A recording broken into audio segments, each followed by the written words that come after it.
রুচির দুর্ভিক্ষ দূর করতে চাই রুচির চর্চা, যা দিন দিনই কমে আসছে, বলছেন সংস্কৃতিজন আসাদুজ্জামান নূর। অন্যদিকে সমাজবিজ্ঞানী মাহবুবা নাসরিন বলছেন, সংস্কৃতির পরিবর্তনকে আমরা ঠেকাতে পারছি না, তবে আসার কথা আমাদের বর্তমান শিক্ষা ব্যবস্থায় সংস্কৃতিকে গুরুত্ব দেওয়া হয়েছে। গেল এক যুগে সংস্কৃতির পরিবর্তনের চিত্রটা তুলে ধরেছেন পার্থ সঞ্জয়। এখন জন্ম সনদ দিয়ে খোলো বিকাশ স্টুডেন্ট অ্যাকাউন্ট। নিজের বিকাশ নিজে কর।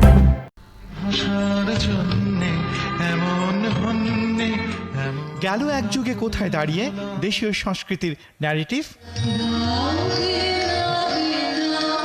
বৈশাখের উৎসবে কারা আঘাত হানার চেষ্টা করে?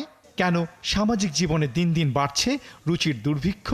এই প্রশ্নগুলোর উত্তরে সংস্কৃতিজন আসাদুজ্জামান নূর বলছেন যে সংস্কৃতি ছিল এই দেশের জন্মের মূল মন্ত্র, তাতে বেনজল ঢোকে বঙ্গবন্ধু হত্যার পর। প্রতিদ্বন্দ্বী হিসেবে দাঁড় করানো হয় ধর্মকে।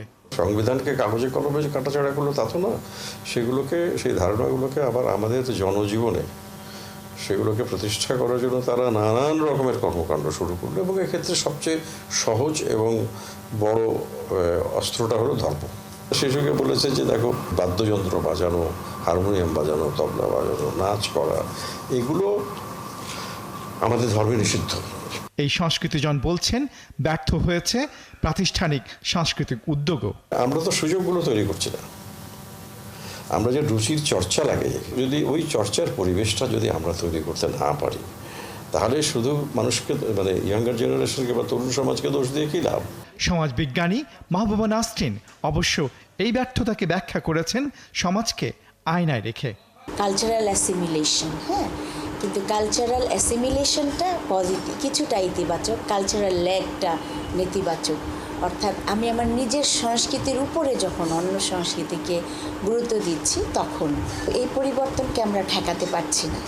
কারণ আমাদের যে অভিভাবক যারা আমাদের সংস্কৃতিকে ধারণ করতেন, আমাদের বাংলা ভাষা, আমরা তো বই পড়ার মানুষ খুঁজে পাচ্ছি না।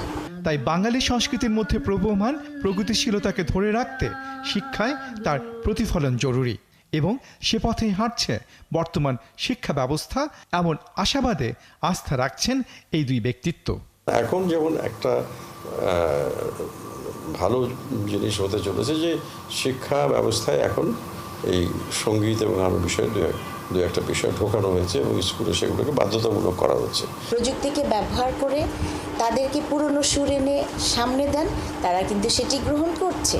তবেই প্রযুক্তির হাতে হাত রেখে এবং ইতিবাচক ব্যবহারে ফিরতে পারে রুচির সুদিন। পার্থ সঞ্জয়, ৭১, ঢাকা।